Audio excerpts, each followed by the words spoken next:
Shalom, apa kabar hari ini? Luar biasa ya, haleluya. Saya mengucapkan selamat tahun baru Imlek buat Bapak Ibu Saudara yang merayakannya. Hari Jumat lalu saya juga bersama dengan keluarga dari istri saya ikut bersama-sama merayakannya juga ya. Oke, saya berharap di tahun yang baru ini saudara dan saya kita semua bisa lebih lagi setia di dalam Tuhan. Amin saudara. Nah saudara yang dikasih oleh Tuhan, pagi hari ini saya ingin menyampaikan firman Tuhan. Saya ingin menyampaikan kepada saudara tentang setia. Bilang sama saya setia. 1, 2, 3.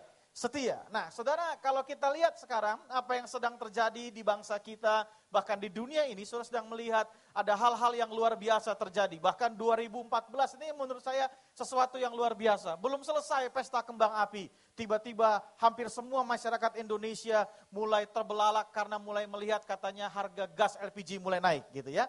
Gas LPG naik, beberapa orang mulai komplain, beberapa orang mulai ketakutan karena ternyata harganya mulai ada yang beli 120.000, ada yang beli 140.000 dan ada yang beli 150.000 per tabung gasnya. Nah, nggak lama setelah itu belum selesai juga itu saudara kita dengar bahwa Jakarta dilanda kebanjiran, ya kan?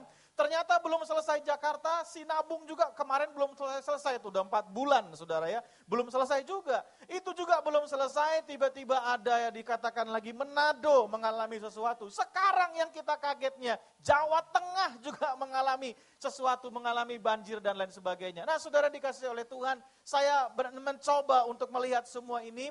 Lalu saya berdoa kepada Tuhan, kira-kira apa sih yang sedang terjadi? Kira-kira apa yang harus umat Tuhan atau gereja Tuhan kerjakan? Lalu tiba-tiba muncul kata ini saudara, bahwa sekarang saudara dan saya sedang dipersiapkan oleh Tuhan untuk menjadi mempelainya. Amin.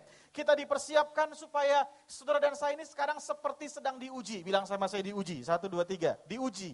Nah ketika saudara diuji, maka yang Tuhan mau orang-orang yang menang dari ujian, maka muncul kata ini, orang-orang yang menang dari ujian, maka kita akan didapati sebagai orang-orang yang setia. Nah, kalau kita bicara soal setia, saudara yang dikasih oleh Tuhan, saya ingin memberikan sesuatu kepada saudara bahwa ternyata di akhir zaman nanti, ya saudara tadi kita dengar pastor message dikatakan bahwa Tuhan mau, kedatangan Tuhan sudah sangat singkat pada hari-hari ini. Jadi ternyata di akhir zaman nanti orang-orang yang diangkat oleh Tuhan, orang-orang yang masuk sorga. Saudara mau ke sorga? Kurang keras, saudara mau ke sorga?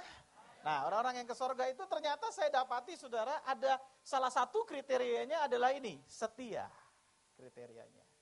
Jadi hari ini saya mau bahas sama saudara yang mau ke sorga, saya mau bicara soal setia, biar saudara tahu apa itu setia. Ya, coba kita lihat dulu Wahyu pasal yang ke-17, ayatnya yang ke-14. Wahyu 17, ayatnya yang ke-14.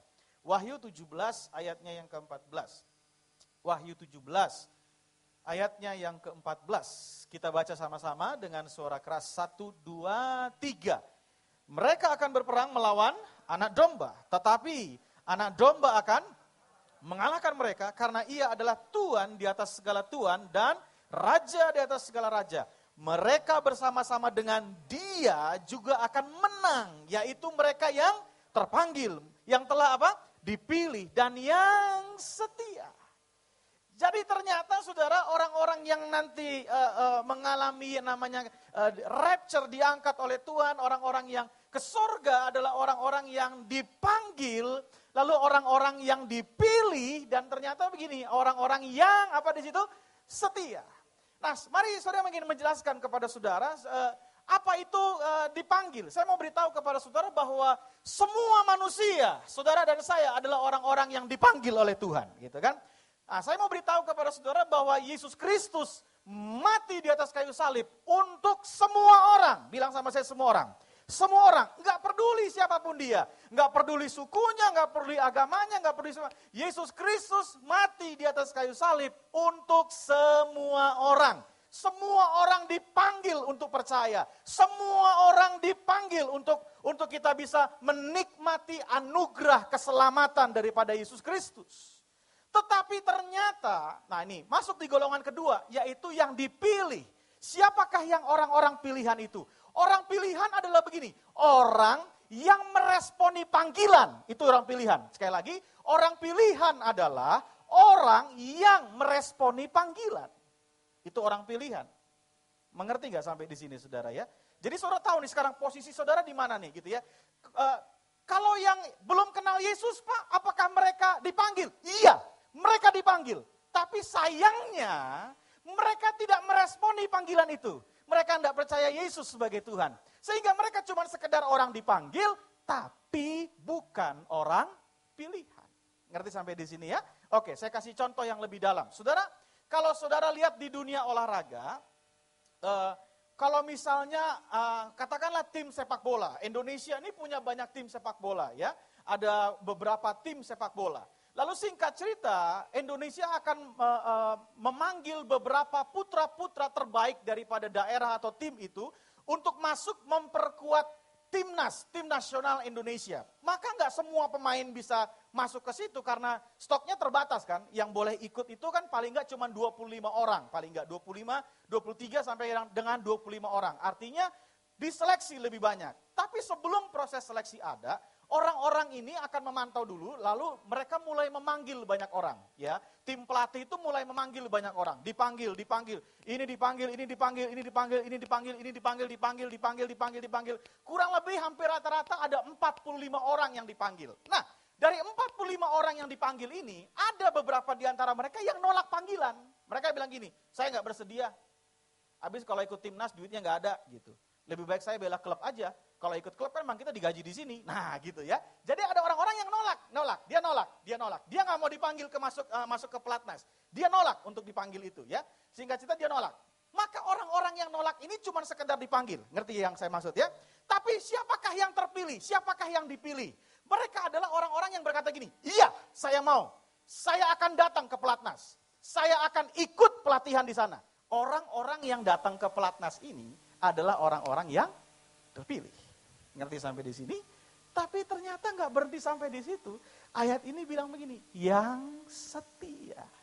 Siapa yang setia? Saya yakin begini, hari ini saya berbicara di hadapan orang-orang yang telah dipilih Tuhan. Amin. Tapi ternyata Tuhan nggak mau cuma sekedar saudara dan saya dipilih.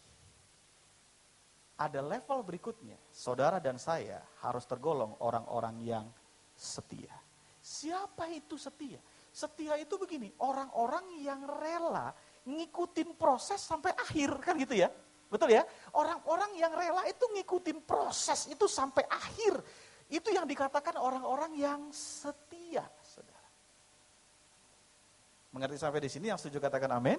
Yang mengerti katakan amin. Saya mau saudara menangkap yang dasarnya dulu supaya saudara paham. Ya, jadi ternyata kita semua dipanggil, lalu singkat cerita begini. Orang-orang yang meresponi panggilan itu adalah orang-orang yang dipilih. Lalu singkat cerita, Tuhan mau bukan cuma sekedar dipilih, tapi Tuhan mau saudara dan saya masuk kepada hal yang setia. Itu makanya ada yang berkata begini, saudara. Banyak yang dipanggil, sedikit yang dipilih. Tapi kalau menurut ayat ini bisa-bisa begini, lebih sedikit lagi yang setia. Halo? Terlalu keras nggak firman Tuhan yang saya sampaikan hari ini? Enggak loh ya, harusnya ini menjadi bekal buat kita jadi makanan yang sehat. Tadi Pak Niko sudah bilang begini, masuk ke pintu yang sempit itu. Saya mau kasih tahu sama saudara karena dia bilang gini, nggak banyak orang yang bisa lewat situ. Kenapa? Karena makin sedikit jumlahnya. Saya yakin orang-orang yang lewat pintu sempit itu bukan cuma sekedar orang yang dipanggil, bukan cuma sekedar orang yang dipilih, tapi yang bisa lewat itu adalah orang-orang yang setia. Amin. Senggol kiri kanannya. Setia sampai akhir. Wih. Haleluya. Amin, saudara. Kenapa setia itu penting? Tadi saya sudah bilang ya, bahwa ternyata gini, sorga itu kumpulan orang-orang yang setia. Itu yang pertama. Yang kedua, kenapa setia itu penting? Jawabannya sederhana. Karena begini, Tuhan kita adalah Tuhan yang setia. Sekalipun saudara dan saya tidak setia, dalam kitab Timotius dikatakan, Tuhan kita adalah Tuhan yang setia. Lalu yang berikutnya, kenapa kesetiaan penting dalam kehidupan orang percaya? Tadi yang pertama, karena sorga itu adalah kumpulan orang-orang yang setia. Yang kedua, karena Tuhan kita setia.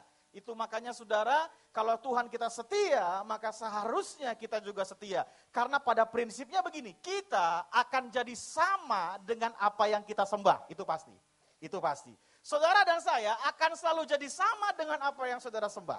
Ada orang yang nyembah patung, maka hidupnya bisa kayak patung. Kakunya luar biasa, saudara. Ada loh, senyumnya susah gitu ya.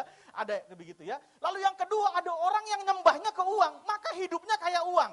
Wah, masa iya Pak? Iya. Apa itu uang? Uang itu gini, nilainya itu nggak menentu, ya kan? Nilainya nggak menentu. Kapan bisa naik? Kapan bisa turun, kapan bisa naik, kapan bisa turun. Nah, orang yang nyembah uang, dia akan selalu punya nilai kayak gitu.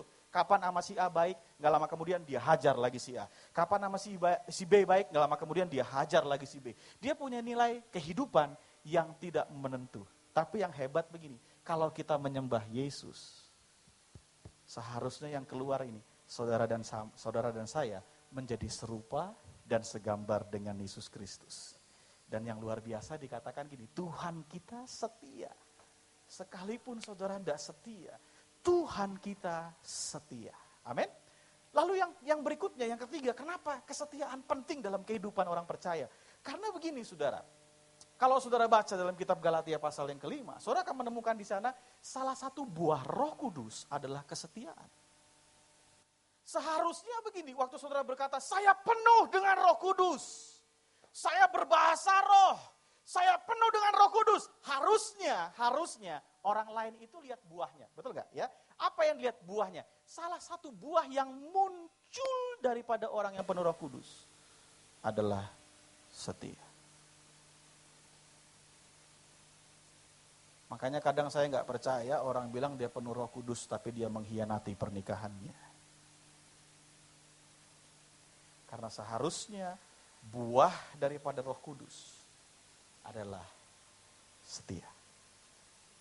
Nah, kalau kita bicara soal setia, orang itu sering menggambarkan setia itu cuman sekedar begini loh, lamanya waktu. Nah, setia itu orang itu cuman sekedar melihat sampai pada titik ini, lamanya waktu aja gitu. Misalnya gini, sudah berapa lama di GBI Kebon Sirih gitu ya? Saya sudah 7 tahun Pak di sini. Oh, kalau gitu kamu jemaat yang setia. Nah gitu kan, karena waktunya sudah lama. Sudah berapa lama ikut Tuhan? Oh saya sudah 30 tahun ikut Tuhan. Wah berarti kamu ini anak Tuhan yang setia. Tuh ya kan, tanya lagi sudah berapa lama menikah? Oh saya sudah menikah kurang lebih 40 tahun. Wah kamu ini memang suami yang setia. Tuh seringkali kita ngukur kesetiaan dari lamanya waktu. Padahal ternyata kesetiaan gak melulu diukur dari lamanya waktu. Loh, tidak diukur melulu dari lamanya waktu saja dalam sebuah kesetiaan. Ada orang ditanya, sudah berapa lama kamu kerja di perusahaan itu? Wah, saya sudah bekerja 35 tahun di perusahaan itu. Wih, kamu memang karyawan yang setia. Belum tentu setia, saudara. Jangan-jangan emang dia gak laku di tempat lain. Makanya di situ aja dia belum tentu setia. Tapi hari ini saya mau bagikan kepada saudara. Ada 3 unsur yang mendukung sebuah kesetiaan. Sehingga mulai detik ini, saudara tidak melihat sebuah kesetiaan itu. Dari kacamata kita melihat kesetiaan. Orang itu kalau cuma lihat kesetiaan, cuma dilihat dari lamanya waktu. Walaupun segala sesuatu memang harus diuji oleh waktu. Yang setuju katakan amin. Ya, waktu tetap menjadi alat pengukur, tapi waktu tidak menjadi jaminan, waktu yang lama tidak menjadi jaminan bahwa orang itu tergolong orang yang setia. Nah hari ini saya bagikan kepada saudara ada 3 hal penting yang menjadi nilai, yang menjadi unsur daripada sebuah kesetiaan. Mari kita belajar bersama-sama dari kitab Matius pasalnya yang ke-25. Matius 25 ayatnya yang ke-14. Di situ bicara tentang perumpamaan talenta. Saya bacakan buat saudara. Sebab hal kerajaan sorga sama seperti seorang yang mau bepergian ke luar negeri yang memanggil hamba-hambanya dan mempercayakan hartanya kepada mereka. Ayat 15 saudara baca, 1, 2, 3. Yang seorang diberikannya 5 talenta, yang seorang lagi 2, dan yang seorang lain lagi 1. Masing-masing menurut kesanggupannya, lalu ia berangkat. Segera pergilah hamba yang menerima 5 talenta itu, ia menjalankan uang itu lalu beroleh laba 5 talenta. Hamba yang menerima 2 talenta itu pun berbuat demikian juga dan berlaba 2 talenta. Tetapi hamba yang menerima 1 talenta itu pergi dan menggali lubang di dalam tanah, lalu menyembunyikan uang tuannya. Lama sesudah itu pulanglah tuan hamba-hamba itu lalu mengadakan perhitungan dengan mereka. Hamba yang menerima talenta itu datang dan ia membawa laba 5 talenta. Katanya, Tuan, 5 talenta Tuhan percayakan kepadaku, lihat aku telah beroleh laba 5 talenta. 21 saudara, 1, 2, 3. Maka kata tuannya itu kepadanya, baik sekali perbuatanmu itu, hai hambaku yang baik dan setia. Engkau telah setia dalam perkara kecil, aku akan berikan kepadamu tanggung jawab dalam perkara yang besar. Masuklah dan turutlah dalam kebahagiaan tuanmu. Lalu datanglah hamba yang menerima 2 talenta itu, katanya, Tuan, 2 talenta Tuhan percayakan kepadaku, lihat aku telah beroleh laba 2 talenta. 23 saudara. Maka kata tuannya itu kepadanya, baik sekali perbuatanmu itu, hai hambaku yang baik dan setia. Engkau telah setia memikul tanggung jawab dalam perkara yang kecil, aku akan memberikan kepadamu tanggung jawab dalam perkara yang besar. Masuklah dan turutlah dalam kebahagiaan Tuanmu. Kini datanglah juga hamba yang menerima 1 talenta itu dan berkata, Tuan, aku tahu bahwa Tuhan adalah hamba yang kejam, yang menuai di tempat di mana Tuhan tidak menabur dan yang memungut dari tempat di mana Tuhan tidak menanam. Karena itu aku takut dan pergi menyembunyikan talenta itu di dalam tanah. Ini terimalah kepunyaan Tuhan. Maka jawab tuannya itu, hai kamu hamba yang jahat dan malas. Jadi kamu sudah tahu bahwa aku menuai di tempat di mana aku tidak menabur dan memungut dari tempat di mana aku tidak menanam.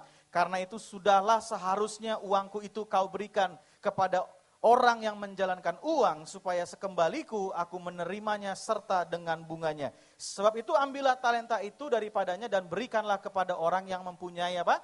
10 talenta. Sampai di situ saja. Nah saudara, dari cerita ini kita tahu, ini cerita yang cukup terkenal, sering didramakan juga di beberapa gereja. Cerita ini cukup luar biasa karena perumpamaan yang cukup luar biasa dari Tuhan tentang talenta, saudara. Dan ternyata dari cerita ini saya menemukan ada beberapa unsur yang mendukung tentang kesetiaan karena ada 2 hamba tadi yang dipercayakan 5 dan yang dipercayakan 2 talenta. Itu selalu tuannya punya ending ini, berbagi engkau hambaku yang baik dan setia. Engkau hambaku yang baik dan setia. Nah dari sini saya cuma menangkap ada beberapa hal yang saya akan sampaikan kepada saudara tentang unsur daripada yang mendukung atau kesetiaan itu, yang mendukung nilai daripada kesetiaan. Yang pertama ada kata ini, saudara dan saya, kalau kita mau digolongkan orang yang setia, maka saudara dan saya harus menjadi orang-orang yang dapat dipercaya.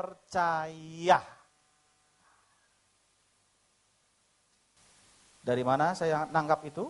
Ayatnya yang pertama. Sebab hal kerajaan sorga sama seperti seorang yang mau bepergian ke luar negeri, yang memanggil hamba-hambanya dan mempercayakan hartanya kepada mereka.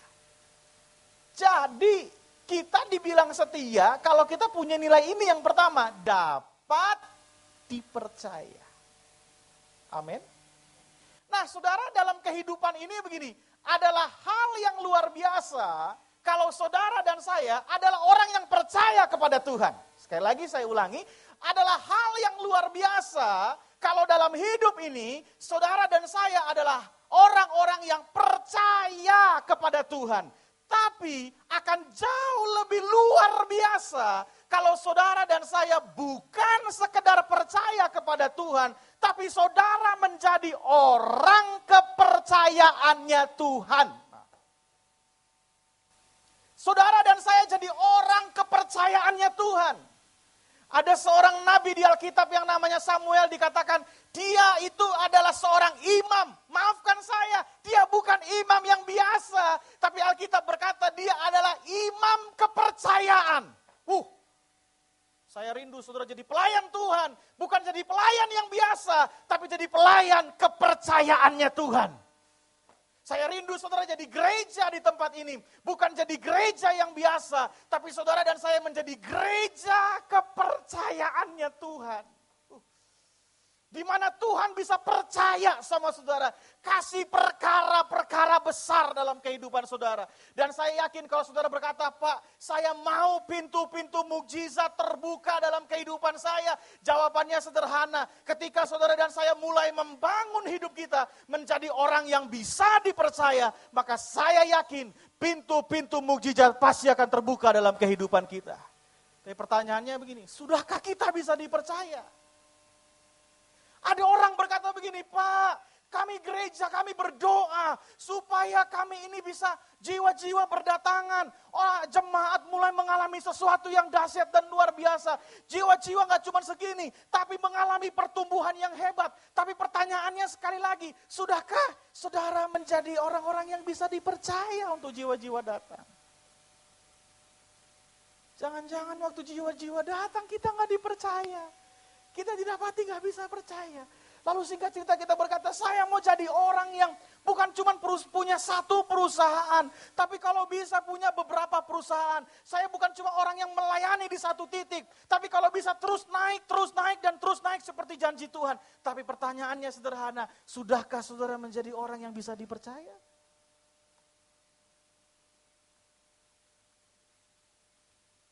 Jadi orang Kristen itu bukan, setia itu bukan begini. Saya ini udah 50 tahun percaya Yesus. Bukan bicara percaya 50 tahun percaya Yesus. Saudara boleh 50 tahun percaya Yesus. Tapi kalau kehidupanmu gak bisa dipercaya oleh Tuhan. Hey, itu cuma sekedar jadi tua Kristen, saudara. Bukan dewasa secara Kristen. Tapi cuma umurnya yang makin tua di orang Kristen. Tuhan mau supaya saudara dan saya bangkit jadi orang yang bisa dipercaya. Saya lagi doain ini, Tuhan, aku mau juga jadi hamba Tuhan yang dipercaya. Dipercaya perkara-perkara besar dalam hidup saudara. Dipercaya hal-hal yang luar biasa dalam hidup kita. Saya juga rindu saudara dan saya juga berkata, Tuhan, saya bukan cuma sekedar jemaat. Tapi saya juga mau jadi anak Tuhan yang bisa dipercaya. Nanti Tuhan percayakan jiwa-jiwa kepada saudara. Amin, saudara. Mungkin kok saudara cuma sekedar saya cuma buka rumah. Saya buat kul, Pak. Tapi saya mau beritahu seketika engkau mulai bisa dipercaya untuk sekedar merawat kul yang mungkin 2-3 orang. Tapi saya mau beritahu, Alkitab berkata kalau kamu setia dalam perkara yang kecil, Dia akan tambahkan perkara yang besar. Bisakah saudara dipercaya? Pak, tahun ini saya secara keuangan cuma mentok di angka 100 juta misalnya ya. Saya mau ada terobosan, saya mau ada breakthrough sampai dengan 1 miliar. Bukankah tahun ini di mana pintu-pintu mukjizat dibuka? Iya, saya amin pintu-pintu mukjizat dibuka. Tapi kalau pintu itu mau dibuka, terobosan dari 100 juta menjadi 1 miliar. Pertanyaannya, sudahkah engkau dapat dipercaya untuk mengelola yang 100 juta itu dengan benar? Kita selalu minta lebih, tapi kita nggak pernah membangun karakter kita untuk kita bisa dipercaya hal-hal yang lebih lagi, saudara. Nah, kalau kita cuma penghasilan misalnya 100 juta, disuruh perpuluhan aja udah malas-malas, apalagi 1 miliar, saudara. 100 juta itu kan 10% misalnya. 10 juta. Tapi begitu udah 1 miliar jadi berapa, saudara? Aduh, jangan pura-pura nggak tahu gitu dong. Berapa, saudara? Jadi saudara udah nggak tahu, saudara. Berapa? 100? Nah, mulai bergetar tuh tangan, saudara ya. Tapi kalau saudara bisa dipercaya, kelola yang biasa. Coba-coba saya ingin ajak saudara lebih lagi yuk bicara soal bisa dipercaya. Lukas 16 ayat 12. Ini yang orang suka lupa, saudara. Lukas 16 ayat 12. Lukas 16. Lukas 16 ayat 12. Boleh kita baca sama-sama. Yuk, 1, 2, 3. Dan jikalau kamu tidak setia dalam harta orang lain, siapakah yang akan menyerahkan hartamu sendiri kepadamu? Maksudnya apa nih Pak? Saudara sederhana, dalam hidup ini gini, saya mau tanya, ada nggak saudara yang baru lahir langsung punya rumah? Kita pakai rumah orang tua kita kan? Apa itu rumah orang tua kita? Harta orang lain bukan? Halo? Iya kan? Kita nggak ada yang lahir langsung punya motor. Motor apa yang kita pakai? Itu harta orang tua kita. Nah banyak orang itu gini, saya pengen punya sendiri Pak. Tapi untuk punya sendiri itu syaratnya gini, kamu tuh harus setia ngurus harta orang lain dulu. Halo? Ya kan? Nah di beberapa tempat saya suka ngomong nih sama orang-orang di beberapa tempat gitu, saya ngomong-ngomong. Di beberapa tempat, di sini enggak, sono-sono banyak ya. Sono-sono. Saya suka datang kadang ke toilet gereja gitu ya. Waduh saudara, kotornya luar biasa. Orang sembarangan, kencing nggak disiram, toilet tisu dilempar begitu aja. Kadang-kadang iseng-iseng nanya, siapa di sini yang belum punya rumah, angkat tangan tinggi-tinggi. Wih banyak yang belum punya rumah. Nah ngelihat kayak tadi saya langsung ngomong gini, gimana mau dipercaya rumah? Wong ini harta orang lain aja toiletnya kamu gituin gitu. Ngerti ya? Saya sampai bilang gini, terserah mau diundang lagi mau enggak apa-apa gitu. Yang penting sudah tahu sekarang alasannya kenapa belum dipercaya rumah kan gitu. Harta orang lain aja digituin. Coba, saya suka ngomong sama hamba-hamba Tuhan, para full time gereja. Dulu waktu saya full time juga sama, saya kan suka pinjam mobil gereja juga. Pinjam mobil gereja, begitu kalau keluar dari gerasi, ya tangki full. Pulang juga, kalau saya pribadi yang pinjam, tangki juga harus full dong pulang. Gitu. Nah kadang-kadang gak gitu, beberapa yang lain mentalnya gak gitu. Perginya full, pulangnya udah saudara. Nanti kan gereja yang ngisiin katanya. Udah gitu mobil kotor gak dicuci. Saya cuma mau bilang gini, lu gimana mau dipercaya mobil sendiri? Kalau harta orang lain aja, kita gak setia merawatnya. Itu maksud saya. Amin. Gimana Tuhan mau percaya sama kita? Saya waktu tahu kebenaran ini, saya mulai bangun hidup ini bersama dengan istri saya.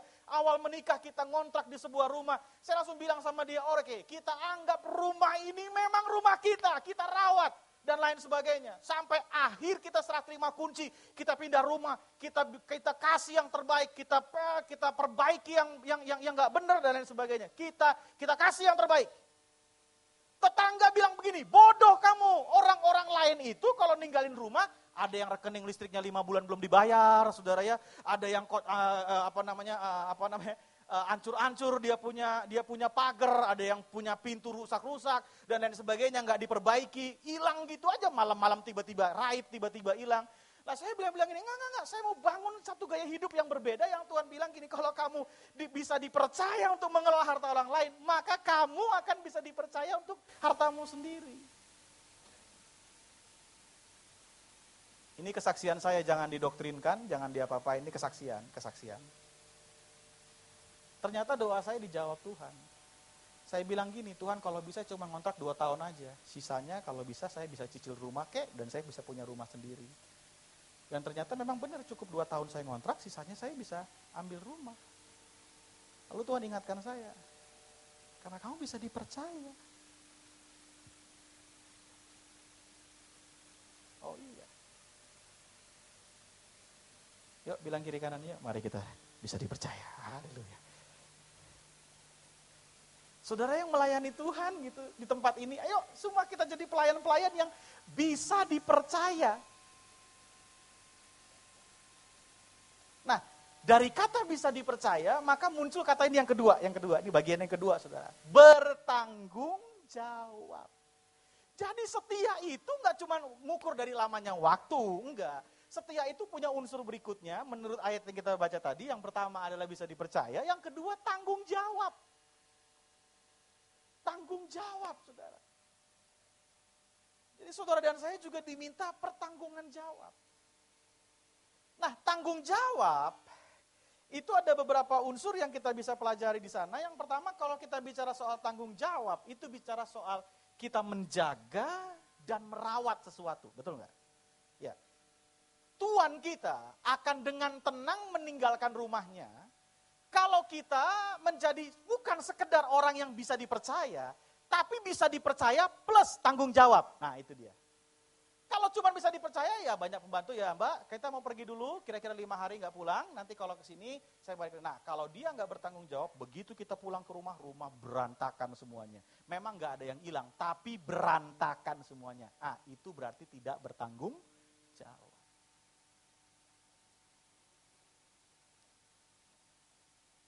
Saya lihat di Alkitab, orang-orang yang dekat dengan Tuhan, itu tanggung jawabnya besar. Orang itu yang intim sama Tuhan, itu tanggung jawabnya besar. Saudara lihat ada Yusuf, ya kan, bertanggung jawab. Ada Daniel, bertanggung jawab. Bahkan ada Daud, Daud itu bertanggung jawab. Dari mana saya tahu dia bertanggung jawab? Nanti pulang ke rumah buka kitab 2 Samuel, saudara. Saudara akan temukan di sana di mana Daud itu cuma dipercaya sama bapaknya mengembalakan kambing domba yang katanya menurut beberapa ahli teologi jumlahnya 2-3 ekor aja. Bayangin, 2-3 ekor kambing domba.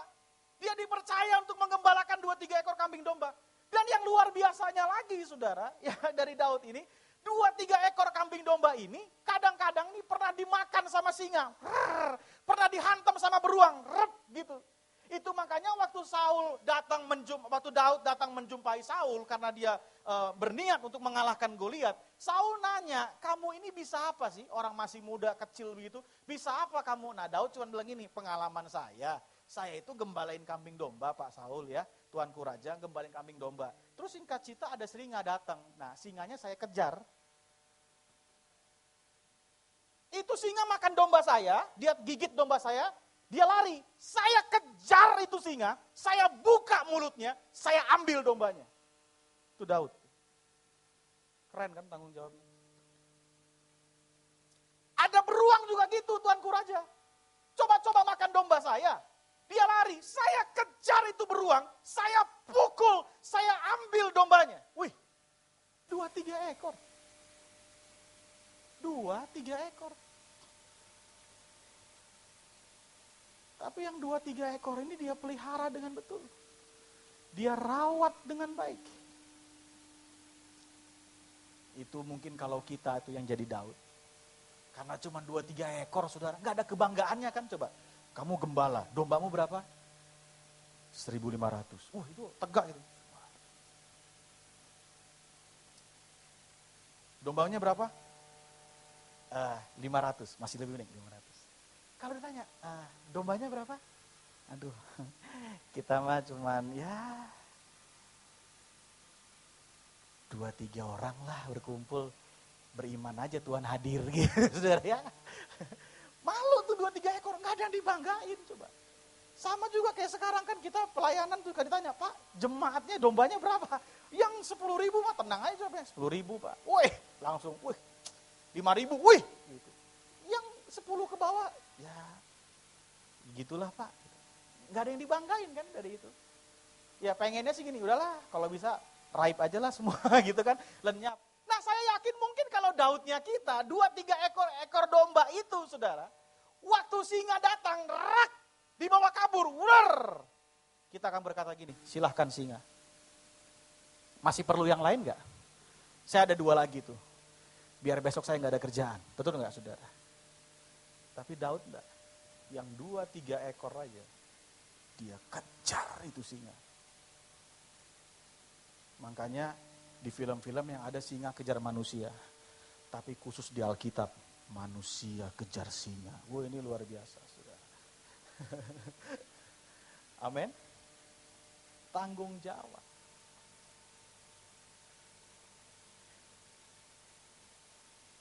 Banyak anak muda bergumul soal pasangan hidup, minta yang terbaik dari Tuhan. Tapi pertanyaannya, sudahkah engkau bisa dipercaya kalau dikasih pasangan hidup? Yang kedua, sudahkah engkau bisa bertanggung jawab? Jadi Tuhan mau yang ketiga, tanggung jawab. Yang berikutnya adalah, yang kedua tadi tanggung jawab. Nah, dari unsur tanggung jawab kita dapat merawat, apa tadi saya bilang, merawat dan menjaga. Yang berikutnya dari unsur tanggung jawab itu begini, menyelesaikan pekerjaan sampai akhir, itu tanggung jawab. Menyelesaikan pekerjaan sampai akhir. Bilang sama saya sampai akhir, 1, 2, 3, sampai akhir. Selesaikan pekerjaan, selesaikan tugasmu sampai akhir. Selesai. tuntas. Selesai sampai akhir. Itu makanya saya bangga lihat Yesus. Waktu dia dikasih mandat, dikasih tugas untuk menebus umat manusia, dia nggak berhenti di Taman Getsemane, tapi dia sampai di atas kayu salib dan sampai dia berkata, sudah selesai sampai akhir. Rasul Paulus juga berkata, aku telah mengakhiri pertandingan. Sampai akhir, saudara, sampai selesai. Makanya kalau saudara dan saya dikasih kerjaan di kantor, selesaikan sampai selesai. Jangan pura-pura lupa. Jangan pura-pura sibuk. Selesaikan sampai selesai. Amin. Ya. Yesus menyelesaikan semua yang dipercayakan kepada dia. Semua yang diberikan tanggung jawab kepada dia. Yesus selesaikan semuanya. Rasul Paulus juga demikian. Saya berharap saudara dan saya juga demikian. Kita selesaikan sampai akhir. Amin. Tugas pelayanan di tempat ini, saudara dan saya ada di tempat ini juga gak kebetulan. Iya kan? Kita selesaikan sampai akhir. Berikan tepuk tangan yang meriah bagi Tuhan kita. Ayo, selesaikan sampai akhir. Jangan berhenti di tengah. Jangan mandek di pinggir jalan. Selesaikan sampai akhir. Jadi ternyata setia punya unsur. Bisa dipercaya. Yang kedua apa tadi? Tanggung jawab. Di balik tanggung jawab ada kata apa? Yang pertama, menjaga dan merawatnya dengan baik. Yang kedua, menyelesaikan tugas sampai akhir. Itu bagian daripada tanggung jawab. Yang terakhir, yang ketiga.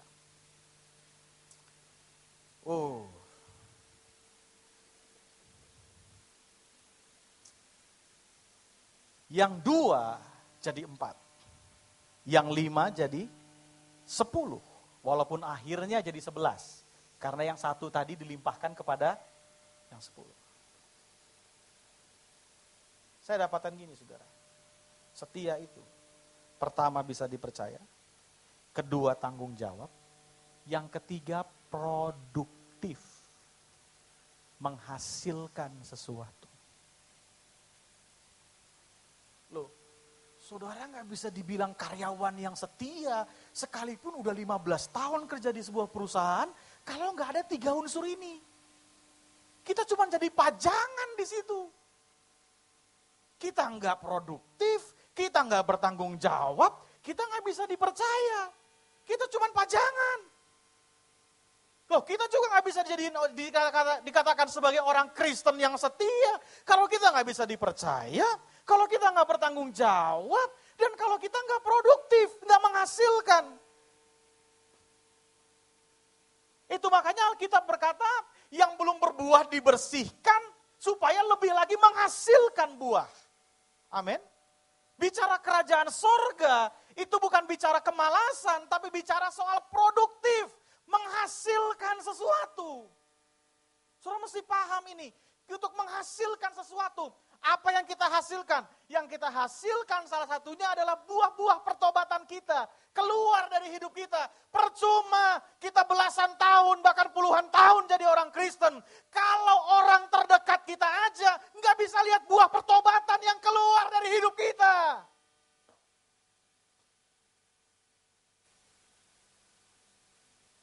Itu makanya waktu Tuhan datang pada kali yang kedua, dia nggak lihat begini. Tuhan, saya udah 50 tahun ikut Tuhan. Dia nggak lihat 50 tahunnya. Yang dia lihat ada unsur setianya nggak di dalamnya tuh saudara. Kamu bisa dipercaya, tanggung jawab. Apakah kau produktif menghasilkan buah-buah kehidupan, buah-buah pertobatan. Buah-buah Roh Kudus keluar dari hidup kita. Dan dinikmati oleh orang-orang yang ada di sekeliling kita. Produktif. Menghasilkan sesuatu.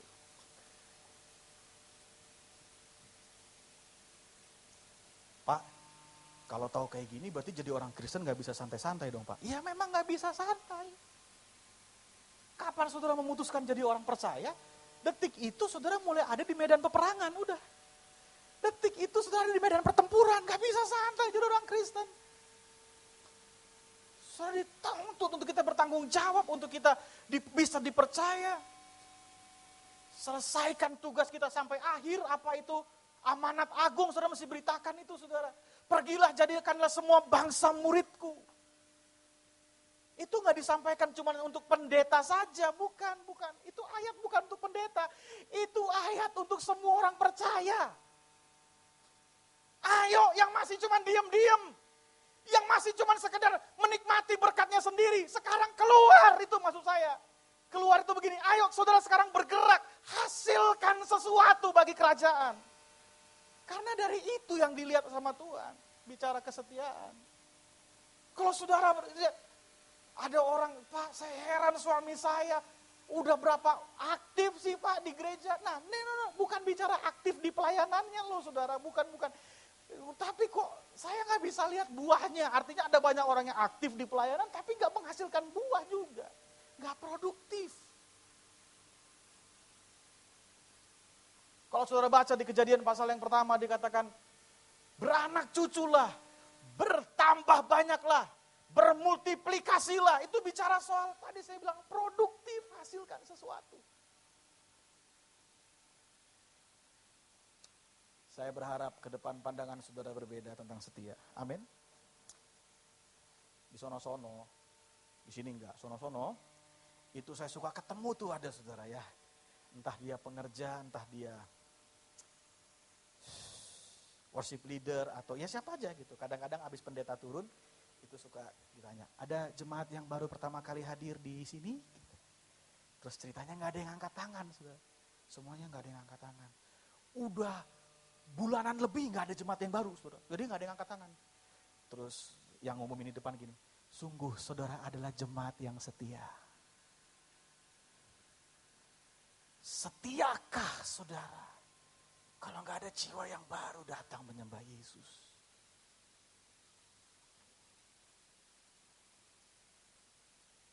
Setiakah kita kalau cuma sekedar duduk diam, hanya menikmati apa yang menjadi bagian kita?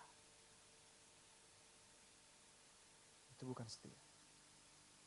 Kita cuma pajangan.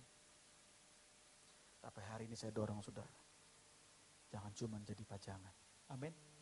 Keluarkan buah kehidupan.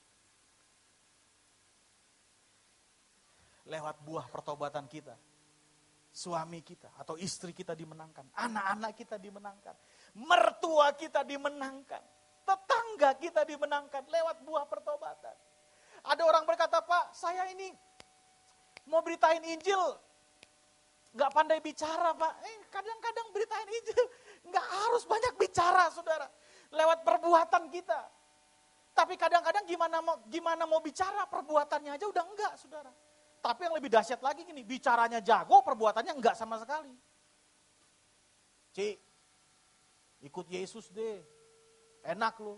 Lah, ikut Yesus enak gimana, lu aja utang sama gue belum bayar. Nah saudara, gak enak kan belakangnya, utang aja belum bayar, udah ngutang berapa-berapa ditagih enggak mulu, nah gak enak belakangnya. Jago sih kita beritain, tapi perbuatannya enggak.